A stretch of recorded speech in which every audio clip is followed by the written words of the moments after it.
folks, welcome to Movie News Monday, where every single Monday live on Twitch, we discuss the world of entertainment. We're talking movies, television, MCU, DCU, you know what it is. So go ahead real quick, if you're watching this on YouTube, hit that subscribe button so that you can be notified anytime that we're posting a new video. And if you're watching live, hey, welcome. Make sure you're chatting and letting us know what you want us to talk about. We do these things live because we want you to be a part of the conversation, because important things are happening in this world. Like specifically, folks, we have a director for the Labubu movie. I was so relieved. I was so nervous. But don't worry, guys, this movie is actually happening. This is actually happening. Paul King is set to direct the Labubu movie for Sony. Paul is coming off of his most recent work with Wonka for Warner Brothers, the musical starring Timothée Chalamet, or hopefully soon to be Golden Globe recipient Timothée Chalamet. Stick around, chat, when we're going to be doing our Golden Globe predictions. He's also the director of the first two Paddington movies, which I have not seen. I will fully admit, I have not yet seen the Paddington movies, but they are, like, I believe both 100% on Rotten Tomatoes. Or if not 100%, very, very highly reviewed. So you know what? I don't know what this means. I don't know what this means for a Labubu movie. I still think it's crazy that we're making this movie. This movie's going to be coming out by the time that Labubu is just, the craze is over, the fad is over. I feel like it already is. So I don't really understand what the goal is here. The movie is in development over at Sony. Is this live action? Is this animated? Both good questions. We don't know. We don't know. We have no idea. I know that there is lore surrounding the Labubus. This article also mentions, it's got a whole world of characters, and it was a picture book series, and then it kind of developed from there. So there is lore to draw upon, but frankly, like, this just feels like greenlighting a film for all the wrong reasons. This feels like, it's funny to see Sony be the people developing this, because I believe Sony is the studio behind The Studio, Seth Rogen's Apple TV show regarding entertainment industry, and kind of making a mockery of what the studio system looks like. And in that first season, a lot of what they cover is the ridiculousness behind making a big tentpole IP branded movie, in the case of the show that being Kool-Aid. This feels like Kool-Aid. And frankly, it's not Kool-Aid that I am excited to be drinking. But hey, Paul King, good for you, man. I hope this gets you exactly what you want out of it. In some cases, it's, hey, you felt really motivated by a Labubu movie. In some cases, hey, you just need the paycheck. And in some cases, you're just trying to get in good favor with your studios so that you can do the movie that you actually want to do. So best of luck to you, Paul King. Godspeed, man. All right, folks, Stranger Things. We have to talk about it because everyone's talking about it. So after nearly a decade, Stranger Things has come to an end. The Duffer Brothers original show for Netflix ran for 5 seasons, 5 very, very, very spread out seasons, where the show that began by kind of being a love letter to 80s films became sort of a true swan song of 80s films that started by combating the trend of having grown adults playing the children, and then in the end fell to that same trope of having grown adults playing children. I will say I liked the finale of Stranger Things. I didn't love it. I was satisfied by it. I think that they're just when you have a show that got as big as it did, and when you take as long as you do to get it put together, there's only so much that you can achieve with it. And frankly, for me, it was almost there. It was almost there. But my problems with it kind of came mostly with some of the random expansion that happened throughout season 4 and season 5. But ultimately, Stranger Things was extremely successful, and like what happens with anything that is extremely successful, we need to make sure that we are keeping the momentum going. So, Stranger Things is continuing in multiple ways. One, we do have an official animated series, Tales from 85, I believe is what it's called.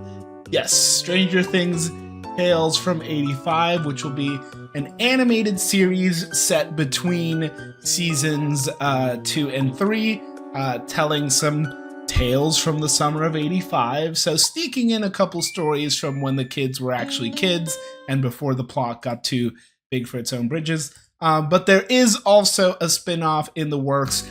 Now, light spoiler warnings for the finale here, just referencing something that is revealed in there. If you don't want to know, skip ahead to the next story.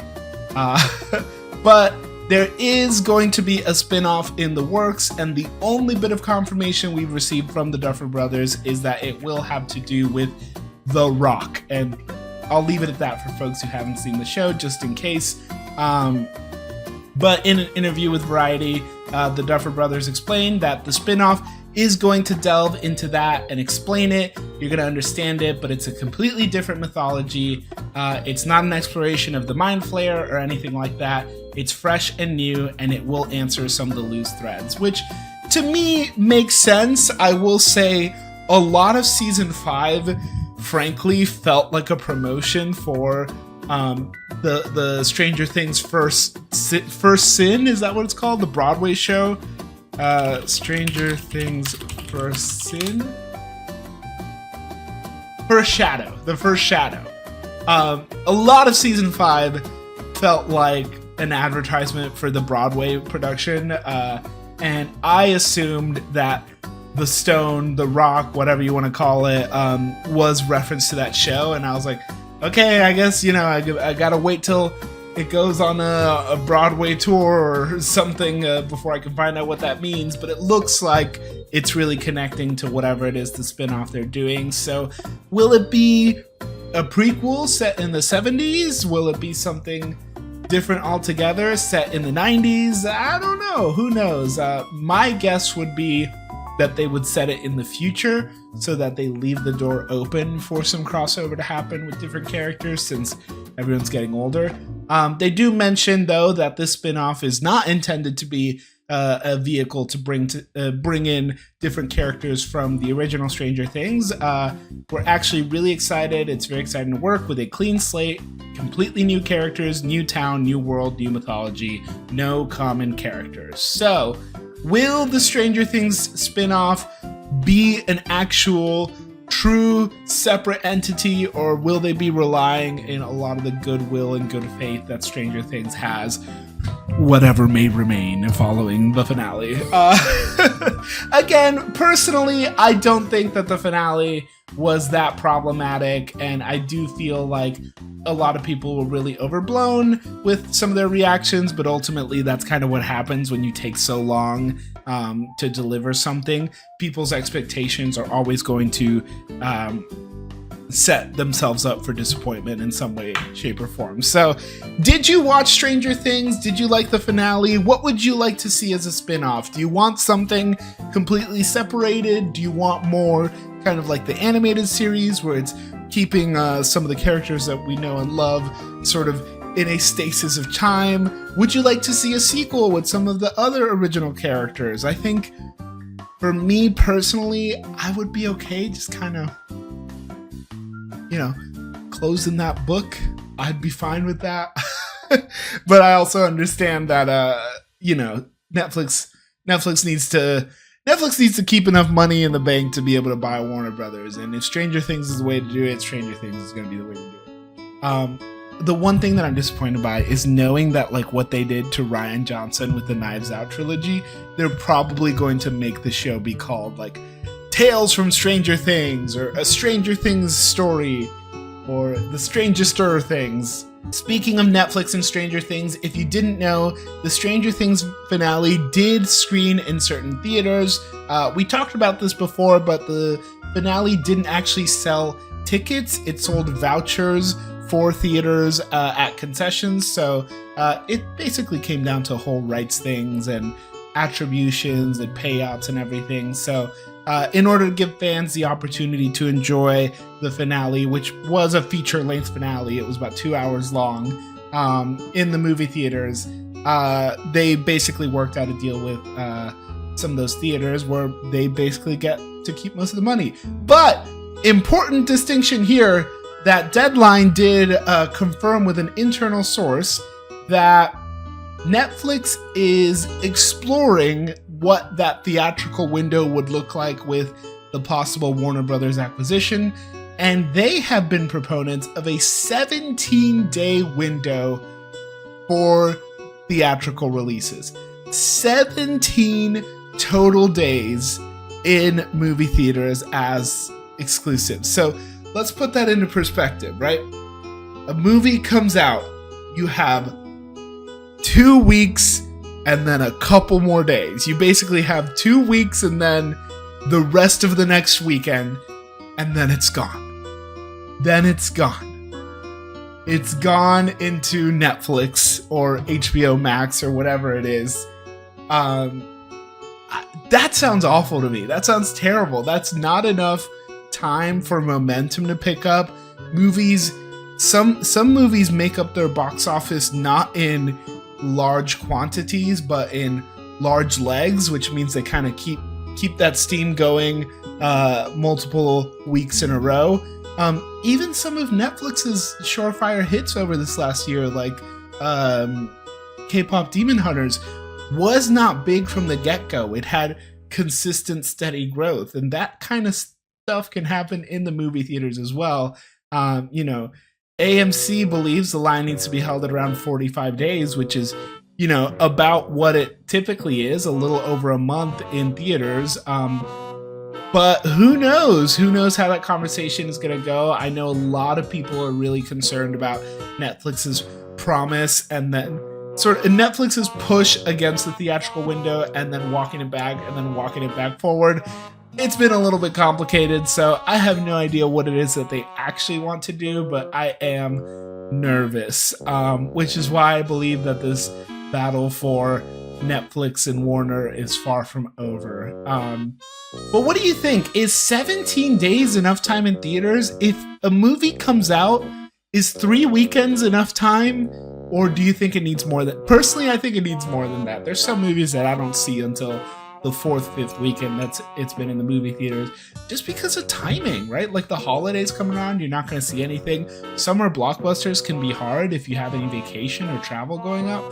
Sometimes life happens. What happens if you break your ankle and you can't get out to the theater? You can't go see Superman Man of Tomorrow because you broke your ankle at the wrong time and you missed it, and now you can only watch it on Netflix. Like, that stinks. You're taking away an opportunity for a better viewing experience and exposure into that communal experience of going to the theater. So I don't love that. I don't love that, personally. Unfortunately, on the topic of taking away that communal experience, Hollywood Reporter confirmed that The Legend of Aang, The Last Airbender, will no longer be going directly to theaters. So this is extremely disappointed for fans of The Last Airbender and the Avatar series. As we know, when the Avatar live-action series was in development over at Netflix, the original showrunners, the original writers, were also heavily involved originally, but they departed the show in part because they were developing what is now known as Avatar Studios, which is a specific dedicated production company under Nickelodeon, under Paramount, that is developing stories set in the world of Avatar. So they are working on a new series, The Seven Havens, which we've gotten little teases of. But they also announced a trilogy of animated movies, which were meant to be theatrical 2D animated movies, which is just something that doesn't happen anymore. And unfortunately, the new report is that the upcoming Legend of Aang Last Airbender will no longer be coming to theaters and will be going directly to Paramount Plus, where the new Avatar Seven Heavens or Havens animated series will be a Paramount Plus exclusive. So it will not be airing on Nickelodeon. It is going to be helping bolster up those subscription numbers for Paramount. Ultimately, I think this is really disappointing. The Avatar franchise, talking about legs, talking about maintaining momentum for a really long time, the Avatar franchise has been around for so long. I mean, it survived a disastrous live action movie. It survived, controversial Netflix remake. Controversial. I feel like it's fine. I feel like most people were either lukewarm or okay with it, and some people really loved it. So, not too controversial, all things considering. But ultimately, this is just a sad day for animation. I feel like the fact that the biggest animated hit of the year was a streaming one is a little bit disappointing. And yes, it did have some theater openings and it did well there. It would have been really cool to see this world and these characters come back in such a larger than life way by going to theaters. I hope that they consider a theatrical window for a little bit, but knowing the people who are in charge of Paramount now, I'm not the most confident in it. So I'm excited to see the Aang gang, back together and to see more stories here. And, it is nice knowing that there's going to be more stories to tell in this world and we're still going to be seeing more, but really sad to see this be a streaming exclusive. Ultimately, it does mean that you will be able to see it, when it comes out from the comfort of your own home, but it just stinks. I did see a lot of comments from people on social media who have worked on the film, and a lot of animators are really disappointed because they were developing this to be seen on the big screen. So maybe rent out a projector and or buy out a theater with a couple of your buddies and watch it there. Well, it's a shame to see so much distrust in the box office and the theatrical system, but frankly, I do not blame people like Netflix and Paramount because the reports came out and the numbers are in from 2025, and movie-going attendance is down 5%. It is a trend that is going downward, and the industry is reacting to that. So obviously, studios are making decisions based off of that. They're shifting some strategies of some of the things that they have coming up this year and next. But ultimately, this is not something for us to be extremely, perturbed by.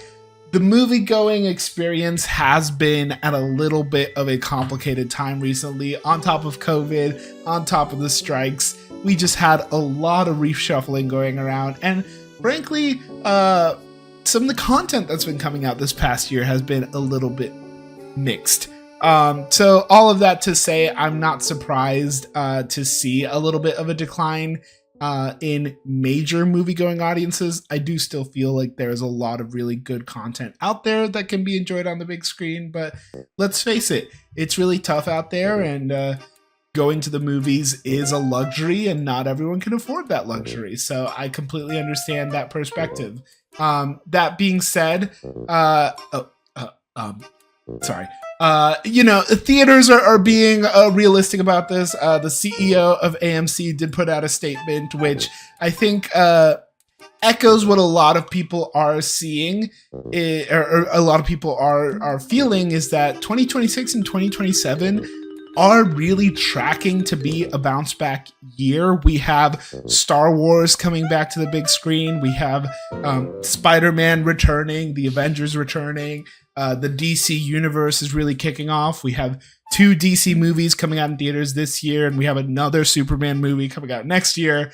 So many different things. We have big tentpole Christopher Nolan releases, but we also have like a really invigorated indie market following the strikes and following COVID delays and things like that. So there's a lot of optimism for the theatrical experience and the movies that are coming out over the next couple of years, which hopefully puts us in the right direction as far as the movies that are coming out. But the numbers don't lie. This past year was tough.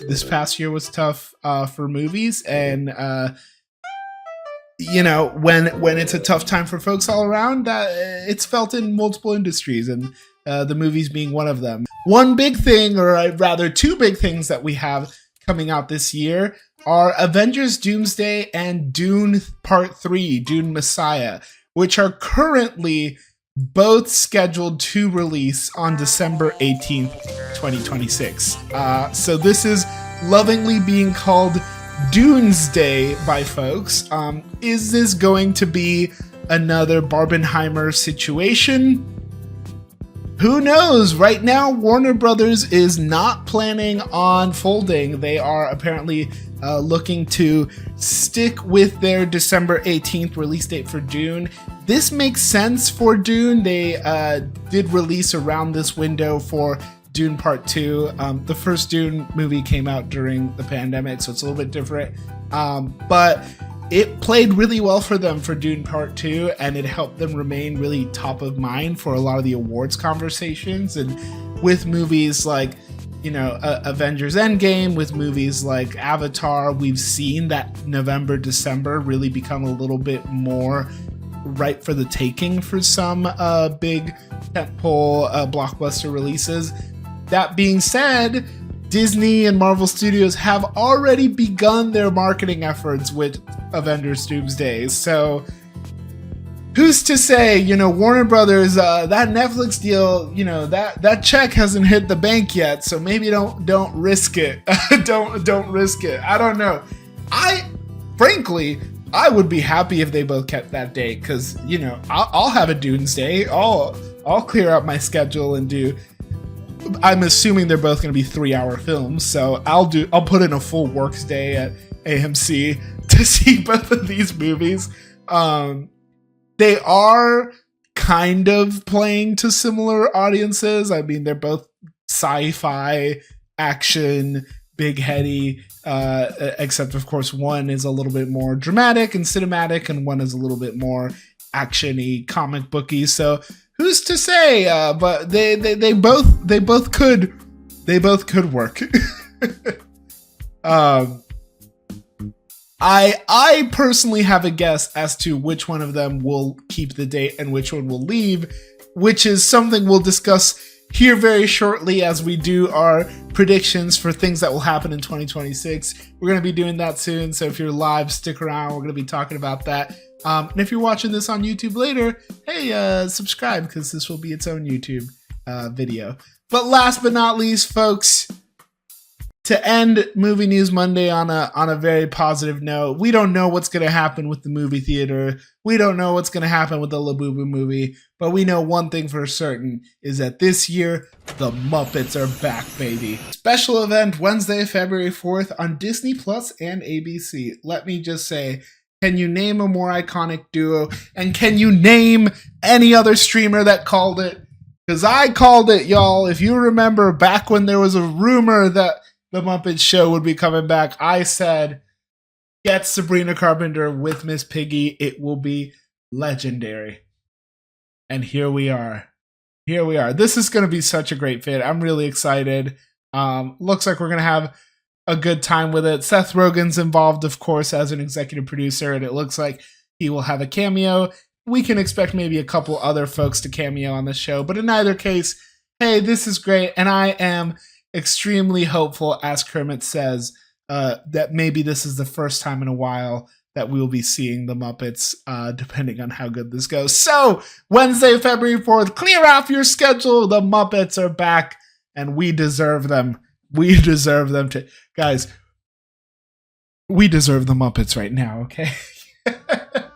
But folks, that's going to be it for the movie news of this week. A little bit of a lighter week, but that's okay. We have so many other things to cover coming up live on the stream or in a little bit on the YouTube channel. We have our Golden Globe predictions. The Golden Globe Awards are taking place next Sunday. Sunday the 11th are the Golden Globes. So we're going to be locking in our predictions today because next week on Movie News Monday, we'll be seeing how many of them we got right. If you want to see that and more, make sure you are watching live on Twitch. Make sure you hit that like and subscribe. Leave a comment. What do you want me to talk about? And maybe we'll talk about it next time. Thank you so much for watching. I hope you have a wonderful rest of your week, and I will see you at the movies. I gotta stop doing the finger guns. But I don't have a permit for these. Put them away.